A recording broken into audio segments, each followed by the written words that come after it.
लेकिन gang jure कहता है कि नहीं, मुझे कोई रिग्रेट नहीं है। हालांकि मुझे इस बात के लिए रिग्रेट है कि जब 8 फीट वाला घोस्ट उसकी दादी के लिए वहां पर गया था तब मुझे पता था, अगर मैं उस टाइम यूरी को बता देता कि यहाँ पर ऐसा कुछ हो रहा है तो उसकी दादी जिंदा होती।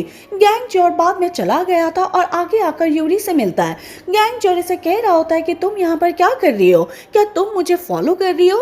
यूरी उससे डायरेक्ट पूछ लेती है और कहती है कि तुमने मुझसे इस बात को क्यों छुपाया कि तुमने मेरी दादी को नहीं मारा। गैंग ज्योर कह रहा होता है कि क्या तुम्हें किंग ने बताया। बाद में जा रहा होता है लेकिन इसको रोक लेती है और कहती है कि मुझे बताओ, तुमने मुझे बताया क्यों नहीं। गैंग ज्योर कह रहा होता है कि मैं तुम्हें कैसे बता सकता था, तुम उस टाइम केवल 13 साल की थी, तुम एक बच्ची थी। अगर तुम्हें पता चलता कि वहां पर घोस्ट आया है तो तुम उसका सामना करती और वो तुम्हें भी खा जाता। यूरी बाद में बैठकर रोने लगती है।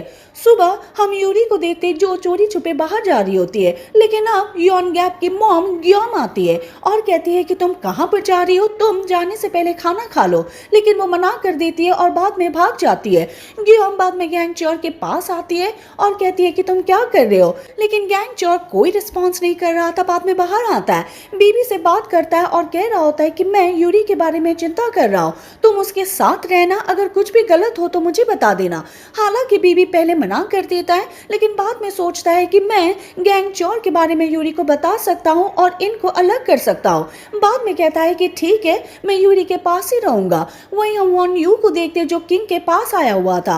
किंग ने बता दिया था कि मेरे साथ यहाँ पर क्या हो रहा है, मैं यहाँ पर अकेला हो गया हूँ, मुझे तुम्हारी हेल्प चाहिए। वो बाद में इसकी हेल्प करने के लिए अग्री हो जाता है। यूरी भी अकेली बैठी हुई थी लेकिन पास में इम आती है और वो कहती है कि तुम्हें क्या हुआ है, क्या तुम मुझसे अभी भी नाराज हो क्योंकि मैंने तुम्हारी बात नहीं मानी और मैं गंदे पानी में नहीं गई। लेकिन जब गैंग ज्योर मुसीबत में था तब मैं उसके पास गई थी, मैंने उसकी हेल्प की थी। यूरी कहती है कि क्या ये सच है, वो भी हाँ भर देती है। बाद में यूरी कहती है कि बात कुछ और है, मैं 13 साल से समझ रही थी कि मेरी दादी को गैंग ज्योर ने मारा है, लेकिन ऐसा नहीं था। अब मुझे पता चला कि 8 फीट वाले भूत ने उसको मारा था। इसी बात को लेकर मैं उसे 13 साल से अटका रही हूँ। अब मुझे नहीं पता कि मैं क्या करूँ, लेकिन इम ने कह दिया था कि बात बहुत ही सीधी है, उसे अवॉइड करना बंद करो। यूरी कहती है फिर भी मुझे नहीं पता। इम ने कह दिया था कि क्या तुम गैंग ज्योर के प्यार में पड़ गई हो, लेकिन वो मना कर देती है। लेकिन इम समझ जाती है और कहती है कि तुम ब्लश कर रही हो। पास में बीबी होता है जो कि इनको देख रहा होता है। अगले सीन में बोंगिन को दिखाया जाता है जो ये गोंग के साथ होता है और स्टडी करवा रहा था।